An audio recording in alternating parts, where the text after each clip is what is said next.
Sean bienvenidos a esta nueva clase sobre HTML, en la cual vamos a ver la parte de validación y cómo podemos manipular el DOM a través de código JavaScript. Aunque, como habrán notado, especialmente en los videotutoriales, que la validación de ciertos elementos del código HTML pueden estar dentro de lo que son las etiquetas, también existe otra forma y es utilizando JavaScript. Cuando nosotros vamos a hacer uso de esta validación del formulario, pues normalmente lo vamos a hacer a través del elemento onSubmit. Y a esto le vamos a agregar, por ejemplo, la llamada a una función o a algún método que tengamos. Lo que va a pasar es que cuando nosotros presionemos o hagamos clic en el botón de enviar el formulario, entonces antes de que el formulario se envíe, se va a hacer esta validación o se va a ejecutar este código que hemos colocado en ese elemento onSubmit. Como estamos validando, probablemente este método lo que va a retornar es un valor de verdadero o falso si es que se logró hacer la validación o el dato está en los términos que la aplicación lo requiere. Entonces, esto es importante porque en muchas ocasiones los sistemas dejan pasar muchas cosas que a la larga afectan los datos que están almacenados en los servidores. Veamos un ejemplo. En este caso, pues tenemos el head y tenemos un JavaScript. ¿Ya? Entonces, lo que hace esto, pues es nada más definir dos variables y esas variables son las que un usuario digita, ¿verdad? En un campo de texto por ahí. Y lo que va a hacer es que si no son iguales, si la X no es igual a la Y, entonces lo que va a hacer es retornar falso. Pero si son iguales, entonces retorna true. Entonces, este es un ejemplo muy trivial de lo que se puede hacer. Entonces, este es nuestro código JavaScript de validación. Luego, pues, de retornar true o false, como lo vemos, entonces vamos al código básicamente del body, donde nosotros tenemos un formulario, un elemento formulario dentro de nuestro código HTML, que es este, ¿no? Y nosotros acá ponemos un action, un método, y onSubmit lo que hacemos es return lo que el método validate hace. Como vimos en el slide anterior, validate lo que hace es que verifica que los valores de la X y de la Y sean iguales y va a retornar verdadero o falso según sea el caso. Entonces acá tenemos los campos de texto en los cuales introducimos la X y la Y para realizar la validación. Entonces este es un ejemplo que nosotros tenemos bastante trivial de utilizar el onSubmit para validar datos dentro de lo que es nuestro formulario. Este es otro ejemplo que tenemos. En este caso, pues lo que estamos haciendo es validando que el usuario digite en el formato correcto un correo electrónico. Entonces estamos validando una expresión regular, por decirlo así, ¿no?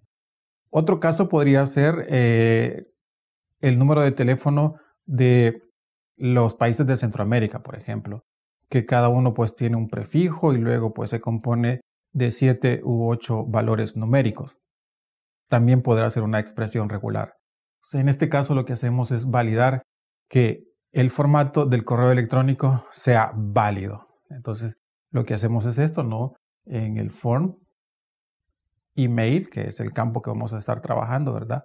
.value, ya es que si eso es cierto, ¿verdad? Entonces si hace match con esta expresión regular que nosotros queremos validar, entonces vamos a retornar que es exitoso, ¿no? O sea, que cumple con el formato. En el caso contrario, entonces vamos a decir que ese correo no es válido para los efectos que nosotros tenemos. Por ejemplo, es posible que no le haya colocado la arroba o no tenga un .com, por ejemplo, al final. Entonces, estos son ejemplos de correos electrónicos no válidos. Luego, en la parte del formulario, en el body, entonces igual, ¿verdad? El formulario, onSubmit, ¿ya? Y ejecuta la validación. Un formulario, ¿verdad? A pesar de que nosotros estamos utilizando un botón especial para enviar los datos, no necesariamente debe de ser así, puede ser en respuesta a un evento. Ya, tal como lo vimos, form.submit en el ejemplo anterior, ya donde pues veíamos cuál era el valor del campo email y luego nosotros ejecutábamos la validación sobre ese campo que nosotros tenemos utilizando lógicamente JavaScript.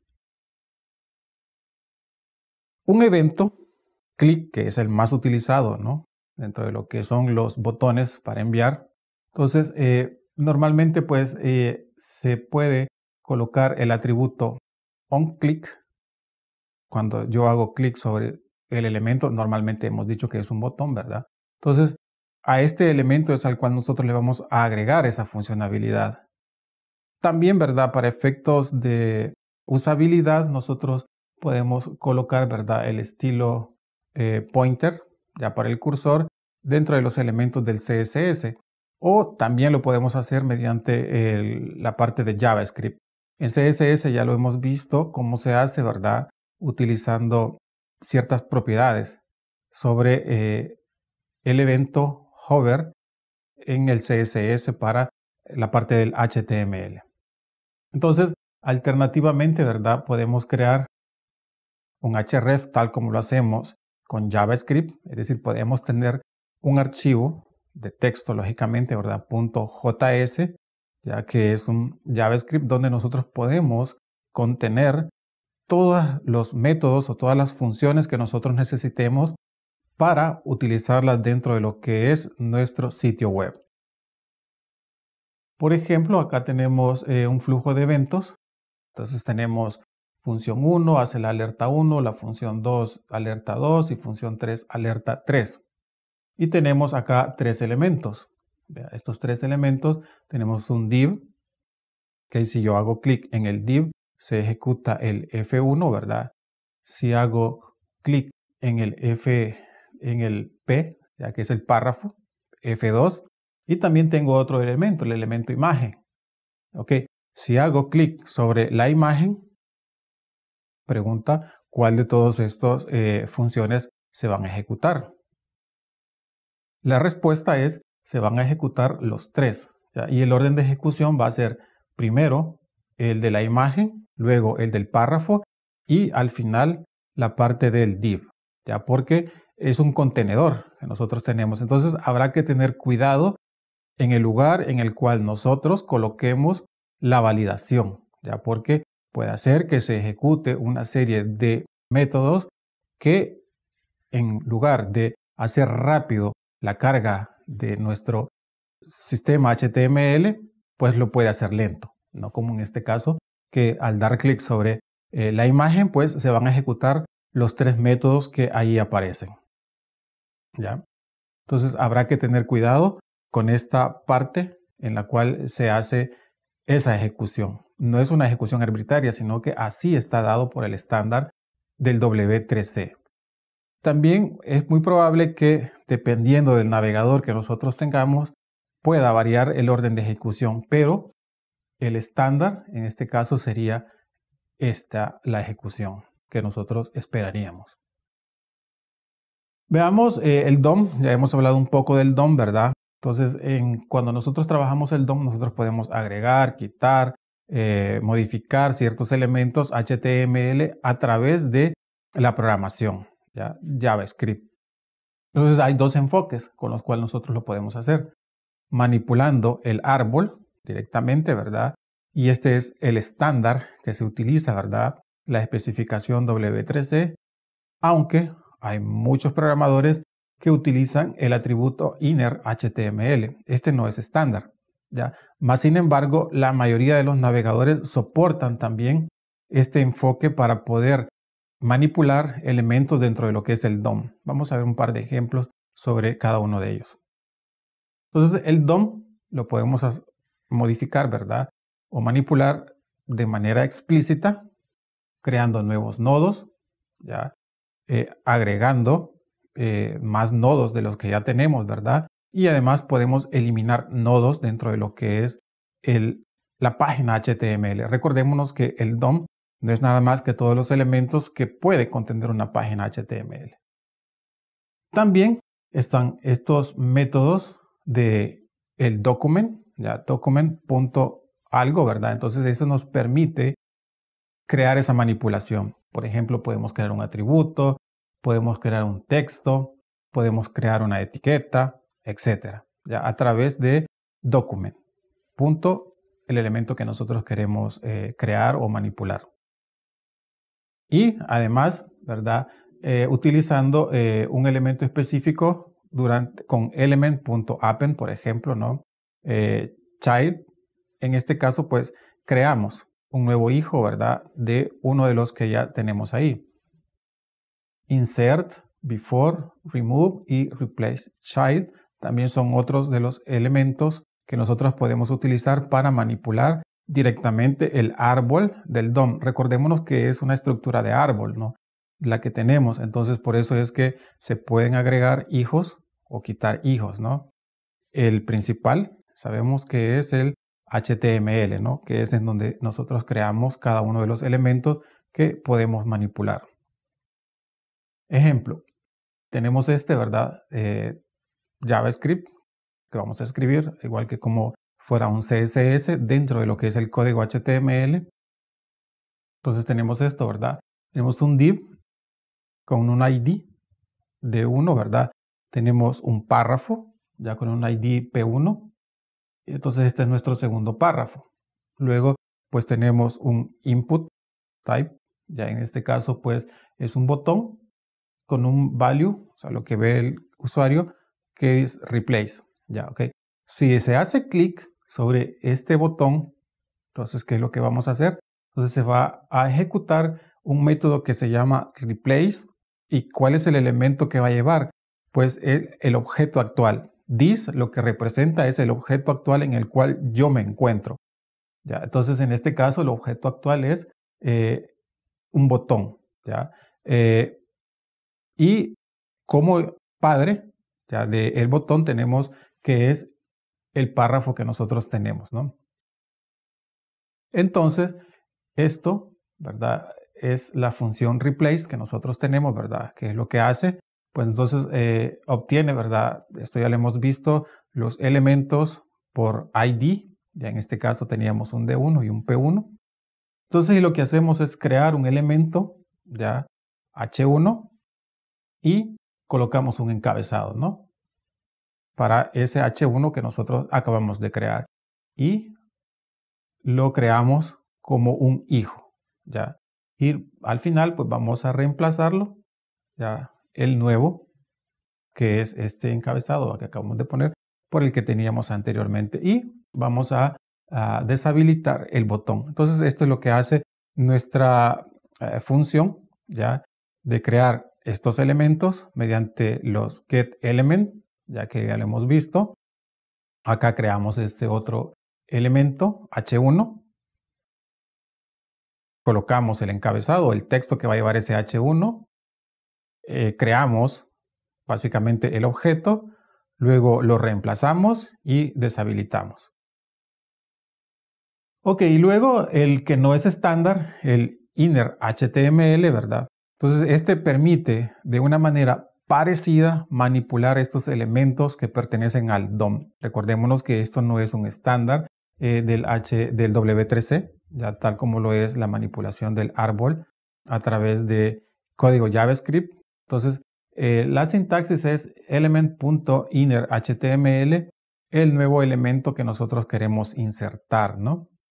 Entonces, ya al igual que en el caso anterior, pues pueden ser antes, después o reemplazar ciertos elementos que tenemos dentro de lo que es nuestra página HTML. Veamos del ejemplo anterior, ya lo que tendríamos que hacer es reemplazar el código de la función que teníamos, ¿verdad? Document.getElementById, ya todos los que tienen el ID de 1, ¿verdad? Y lo que hacemos es insertar este nuevo encabezado, ¿verdad? ¿Qué es lo que hace allá? Como podemos observar, este código es un poco más compacto que el anterior, ¿no? Entonces, eso permite o hace ver a los programadores que, aunque esto no es estándar, pues es mucho más fácil de entender probablemente, ¿ya?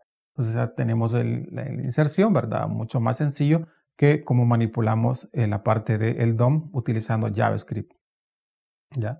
Entonces es un poco más compacta la programación de esto.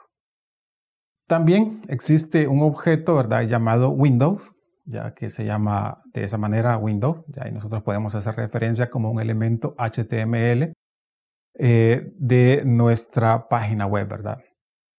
Entonces, el elemento window pues maneja el historial ya, de lo que hemos estado haciendo. Por ejemplo, qué página visitamos hace 2 minutos o 5 segundos o cuál fue la última página que visitamos. Entonces, tiene ciertas características que nosotros podemos utilizar, ¿no? Algunas de las más utilizadas es esta, el Windows.alert, ya donde pues normalmente colocamos un cuadro en el cual le decimos al usuario si algo pues ha sido ejecutado de manera correcta o de manera incorrecta. Entonces, estos son algunos de los usos que tiene el objeto Windows dentro de lo que es el HTML. Estos son algunos ejemplos que probablemente ya muchos de ustedes han visto, ¿verdad? Por ejemplo, el alert, ya donde pues estamos confirmando, ¿verdad? También si se puede hacer algo o no, por ejemplo, eliminar un dato ya que sea valioso. Por ejemplo, el número de una factura, que estamos seguros, ¿verdad? Y otra de las es ¿verdad? De pedir un dato, por ejemplo, ok, cuántos nodos quiere crear o cuántas cuentas de ahorro va a aperturar, etcétera, ¿no? Entonces, este me permite obtener un dato de entrada del usuario para luego, pues, utilizarlo dentro de lo que es nuestra aplicación. Entonces, estos son 3 ejemplos más comunes que nosotros utilizamos del elemento Windows dentro de lo que es código HTML. Y por último, este código, ¿verdad? Donde nosotros pues ahí tenemos el alert cuando se carga ya el programa. Entonces hay una alerta que dice que estamos comenzando. Luego pues una confirmación, ¿verdad? Si seguimos o no seguimos utilizando o cargando, ¿verdad? Esta documentación o este archivo HTML. Y al final, pues si la confirmación es verdadera, ¿verdad? Entonces, pues pedimos el nombre, ¿no? Este es un ejemplo bastante trivial, ¿verdad? De lo que se puede hacer utilizando la parte de Windows, del elemento Windows en HTML. Estos son los ejemplos, ¿verdad?, que hemos dicho. Y bueno, al final esta línea lo que hace es que va a imprimir texto dentro de lo que es el HTML con la entrada de datos que dimos en el name que tenemos ahí, ¿verdad?, utilizando el prompt. Gracias por la atención prestada. Los veo en el siguiente video.